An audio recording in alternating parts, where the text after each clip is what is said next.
mashehe wa kata, wenye viti na maimamu wa misikiti, viongozi wa taasisi za Kiislamu zote zilizopo hapa,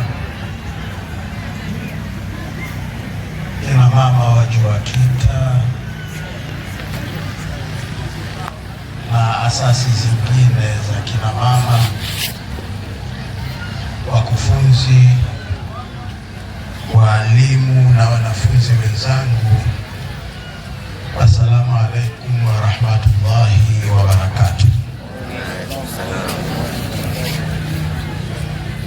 Alhamdulillahi rabbil alamin. Tunashukuru Mwenyezi Mungu Subhanahu wa Ta'ala kwa kutujalia kukutana hapa leo katika tukio hili la heri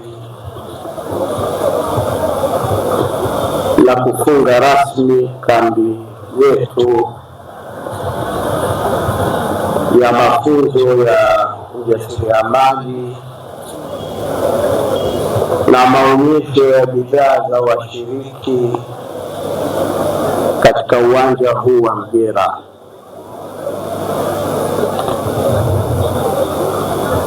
Kwa kweli ni tukio zuri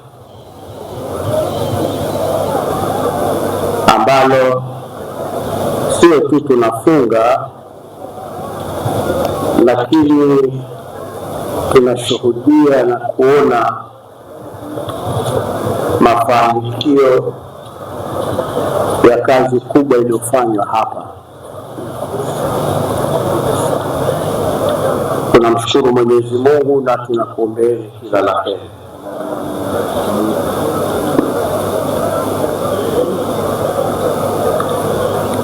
Tunashuhudia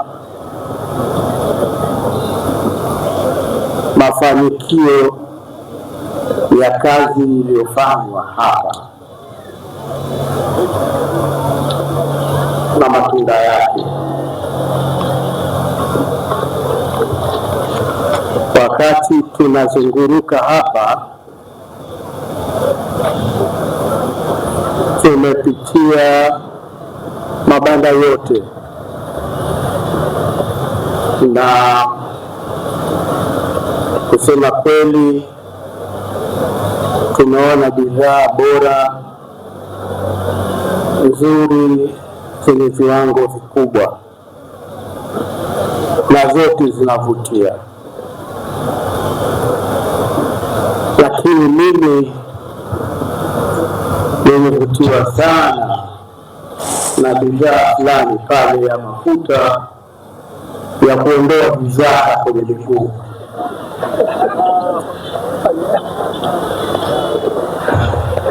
Na nimefurahi kwamba nimepewa zawadi katika hizo nilizopewa.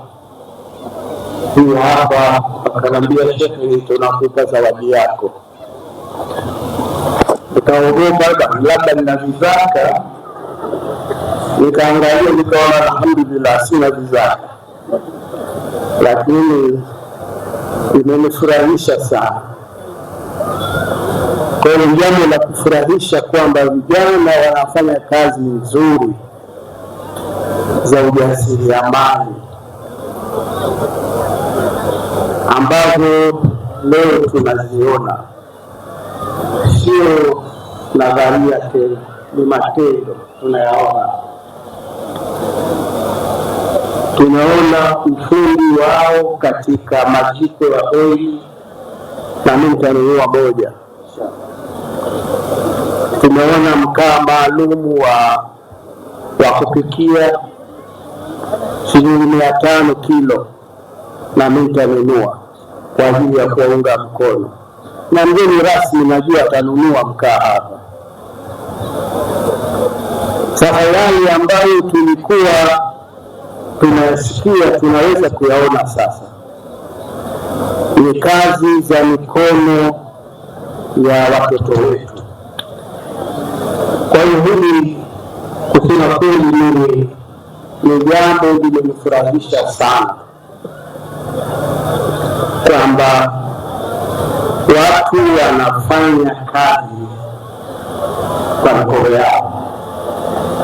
Katika dini yetu ametufundisha Mtume sallallahu alaihi wasallam kwamba anayekula chakula kizuri na bora ni yule anayekula chakula kinachotokana na mkono wake.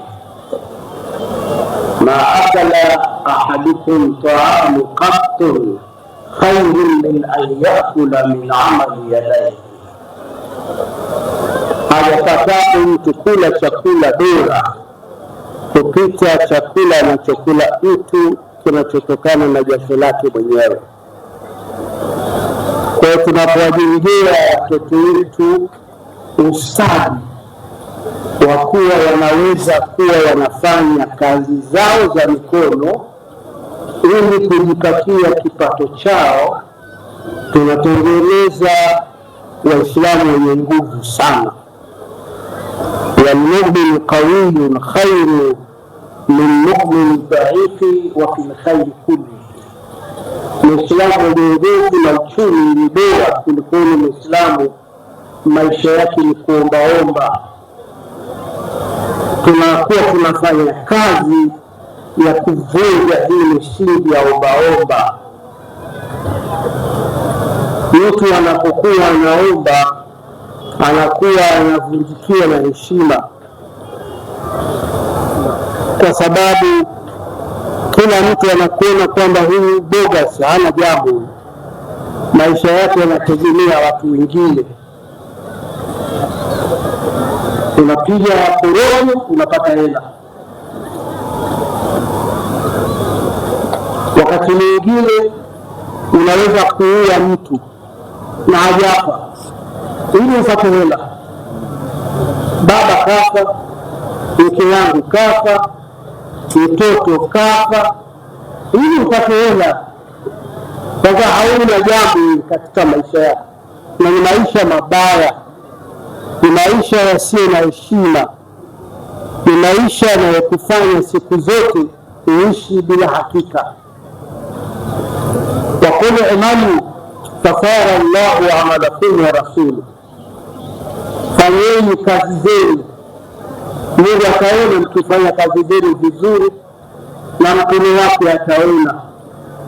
Ukifanya kazi nzuri, Mwenyezi Mungu atakusaidia, utapata pato lako la halali ambalo litakufanya uishi kwa heshima na staha. Kwa sababu unapokuwa huna kazi ya kufanya, unapoteza thamani yako. Kila mtu anakuona ni mtu usiyekuwa na maana. Hata wakati mwingine hautasikilizwa kwenye maneno ya maana. Kaka hana hela, mdogo ana hela. Kwenye kikao cha familia, mdogo akisema anasikiwa kwa sababu ana mzigo. Ukubwa ukitaka kusema na mdogo ananyamaza, bwana usikie bwana mdogo, wewe kusema neno hapa maneno sawa, wakati mdogo ananena hapo bwana, hauna hela mzee, tafuta hela unayo. Na njia nzuri ya kupata hela ni kasbul yadi. Wewe mwenyewe kwa mikono yako unaweza kuwa unachuma pato lako. Ndio maisha tunayotakiwa kuishi, ndio maagizo ya Qur'an, famshu fi manakibiha wa kulu min rizqihi. Tembeeni katika sehemu mbalimbali za dunia ili mchume mambo, mpate pesa ili mweze kula kutokana na riziki mnazozifanyia kazi kwa mikono yenu kwa msaada wa Mwenyezi Mungu. Sasa unapokuwa unamtayarisha kijana aanze kuwa anazoea kutengeneza sabuni, anaweza kutengeneza jiko la oili, wewe umeshangaa, unaonekana sana bale, mpaka nikauliza kwa kutengeneza hawa nilinisha, nasema hawa wameweka onyo tu wameondoka tu maharage yanachemka na maharage ni magumu ajabu kuiva, lakini ile mambo yanawake pale vizuri na yanaiva kwa sababu vijana wamepewa stadi nzuri, wamefundishwa skill, wanatengeneza jiko bora kabisa. Sasa haya ni mafanikio makubwa sana. Nilisema hapa mwaka jana, nilikuja sio kajibu, nilisema hapa kwamba hapa hichi ni kituo muhimu kilindwe, na kituo hichi kitumike kama kituo darasa, kisaidie vituo vingine katika maeneo ya mkoa wetu, isi Mgera tu, isambae iende kwenye misikiti mingine. Hakuna sababu tena ya kuwa mnagombania mimbara.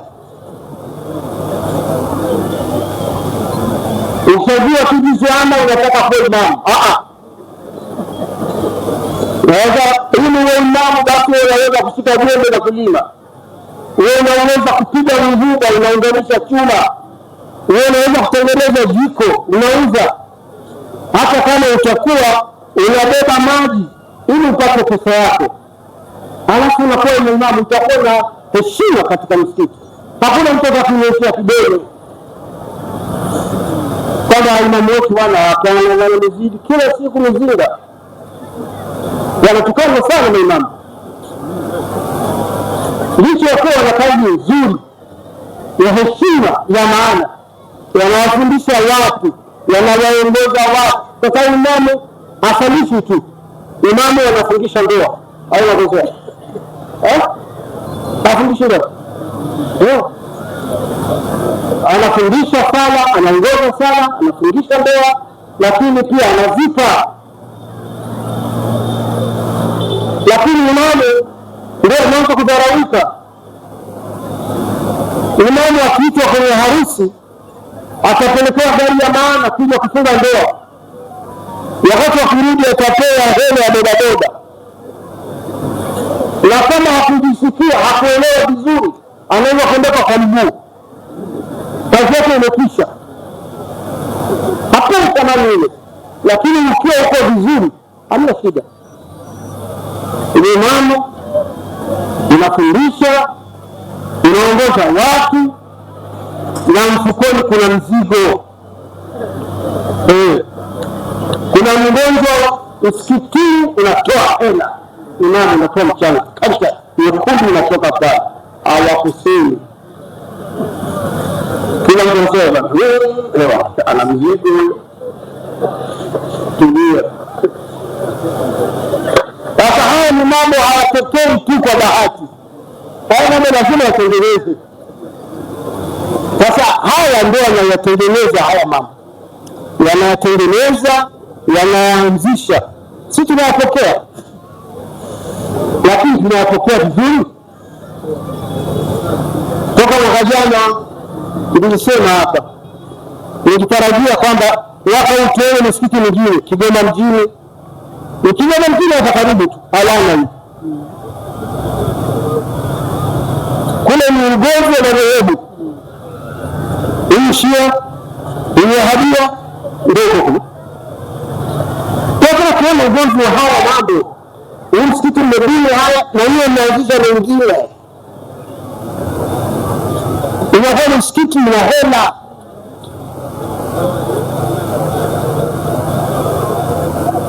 Tunatakiwa kugombana kwa mambo yasiokuwa na maana ambayo hayatufikiki popote.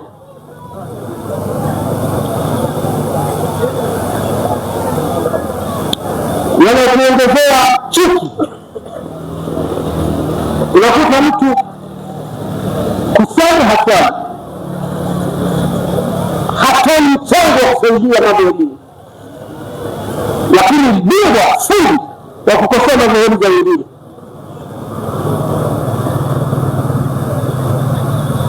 Uso Islam bwana kapokea huyu. Wewe alikupa assurance kwamba wewe ndio umeongoka sana, ni nani? Kama wewe ndio rasmi, nani kakwambia?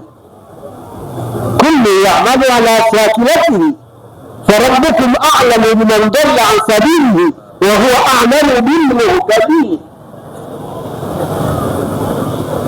Ukifanya amali yako mshukuru Mungu kwamba leo nafanya haya, leo nakwenda nilipe kama nimefanya vizuri.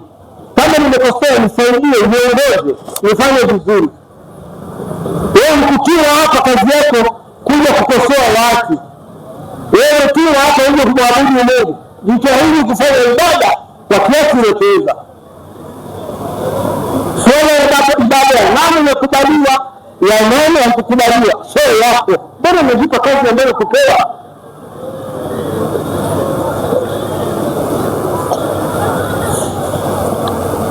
Ugomvi wa madhehebu huu sio leo. Mimi nazaliwa huko, mimi nazaliwa miaka 60, mtu mzima sasa. Ugomvi wa madhehebu huko yote, kuna Shia, kuna Sunni, kuna Ibadhi, kuna watu gani, haijaisha. Ndio mtakuja kumaliza wenyewe watu wakati gani? Watu mmekaa kwenye mbele.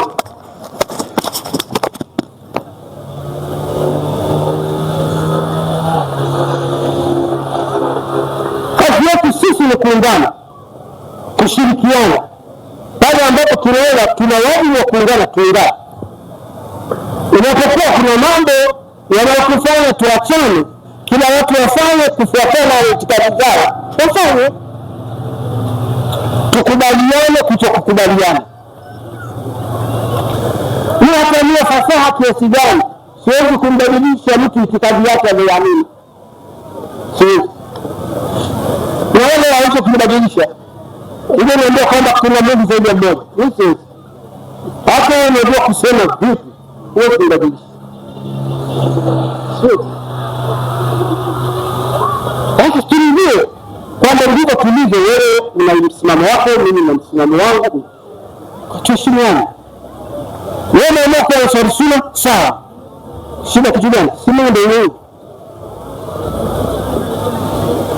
Mimi ndio kwa sababu mimi sheweni. Na sipigania makundi. Mimi pigania uhai wa dini yetu. Haya makundi kwamba wala siwezi kuulizwa. Katika maswali mtauliza wewe, hakuna ile. Lakini kwa nini watu wanagombana na wao hawakuambia? Kwa nini uko na tofauti tabia na maumbile ya watu? Kwa nini? Mtu hakutaulizwa. Sasa haya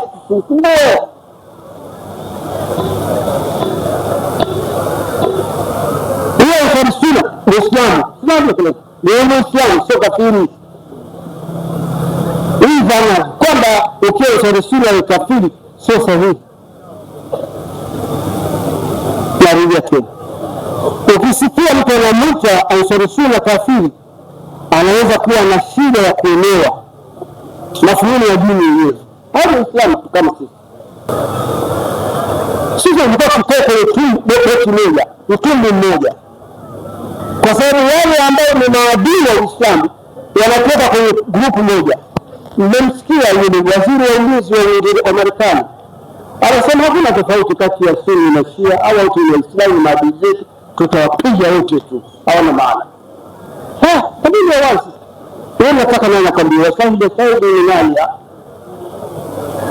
Ndio wanatutazama sisi.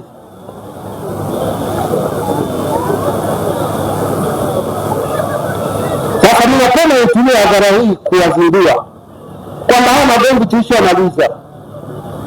Hayako tena. Ibadhi wa Uislamu, naam, Waislamu ndio msimamo wetu. Kwa hiyo akatokea mtu akawadanganya. Na mimi nimetoa nafasi kwamba kama kuna mwanazuoni yeyote anaona nadanganya, aje anihoji mimi. Nimetoa nafasi. Aje anihoji, aniulize. Mwanazuoni kama yuko au anataka kujadiliana na madhehebu yanayotuhumu, mimi naweza kuwaita wale. Sasa wewe unataka nao tuwaitie. Utakotia haya wa huku na haya wa huku, tukae tuzungumze. Ukitaka tukae, wewe unajua madhehebu nyingi za Kiislamu. kazi zake tuweke pale na tuweke na jaji akae pale asikilize. Useme ni aseme.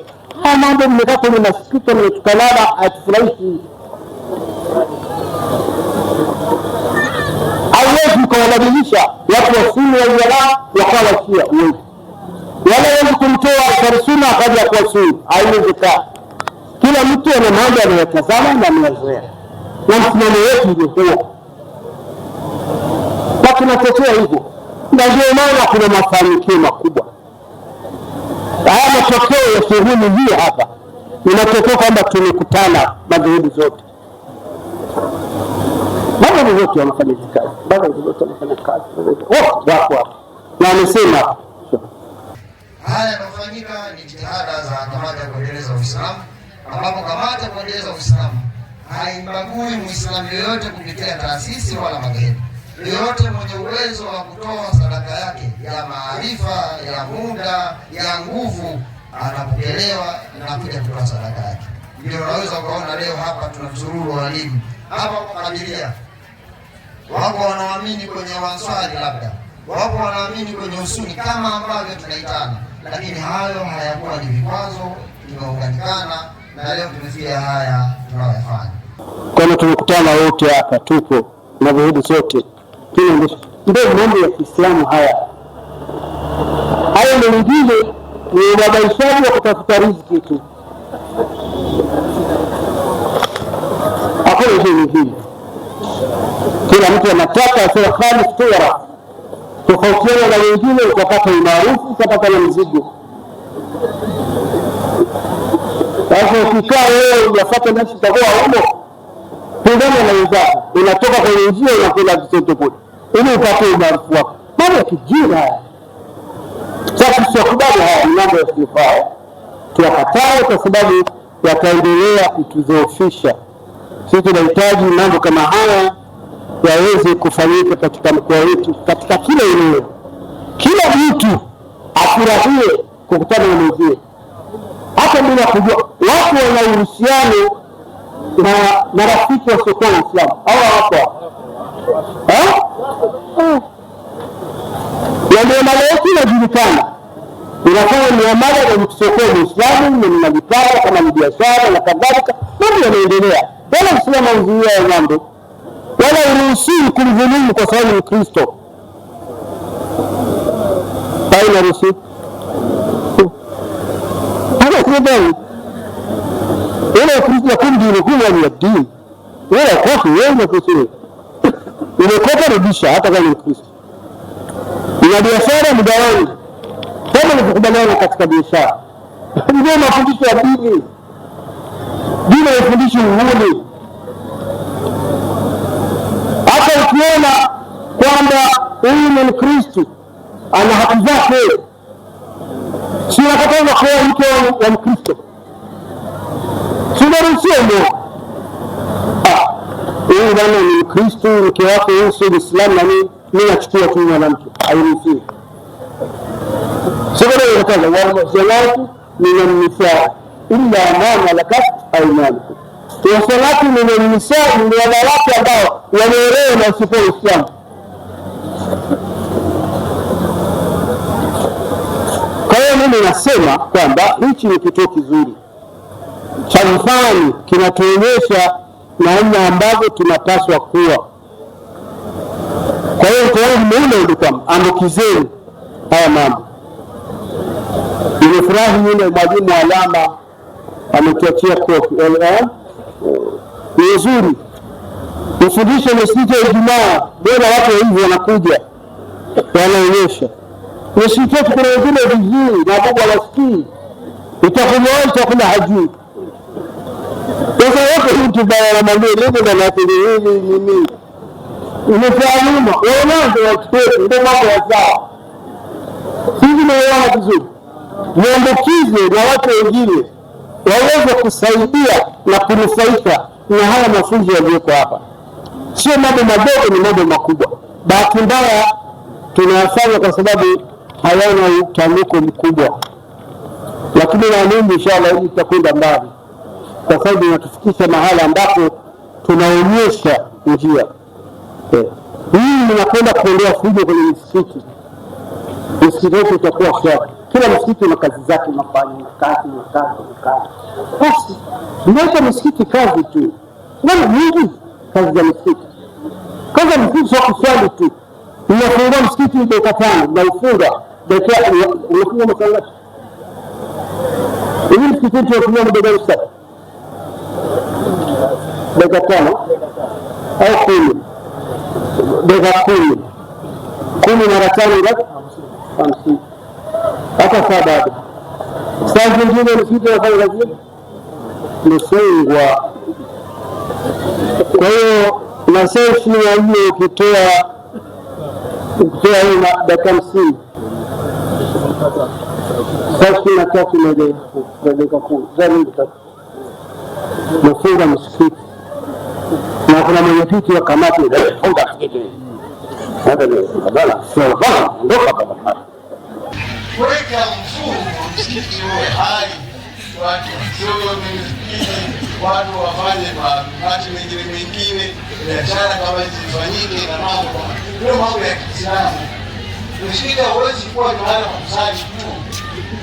Kusali tu sio wema.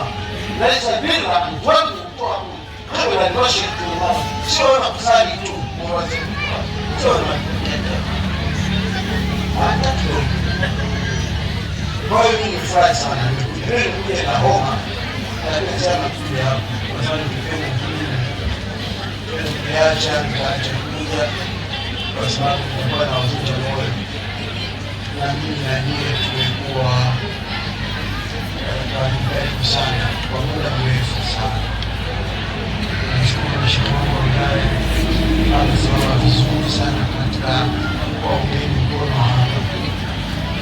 Nashukuru sana Shasha pia na timu yako wote kwa kazi nzuri mnayofanya.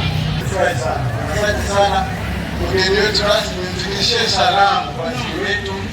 Mama tunamshukuru sana kwa kazi nzuri alifanya na ametoa na kuna watu wengine sio waaminifu. Wako viongozi wengine wahuni walikuja hapa wakaahidi wengine wakubwa kabisa. Sijapata bahati ya kukutana nao kwa wasuka. Ni hadhara kama hizi mkiahidi jambo mfanye. Sawa. Kama unachoweza kufikiria bora tuko kama watu wasihisi, lakini ukiona una hivi kwa hapa itakuwa ni leo ataki kujifunza kutekeleza. Wanazungua tayari sana katika mambo haya. Basi naomba kwa heshima ya hadhara hii wale waamini wanaoendelea jambo baada ya kutoa zawadi hizi, basi tupate picha nao ya kumbukumbu hapa kwa picha ya kumbukumbu. Kujua labda picha ya mwisho atazungumza tena.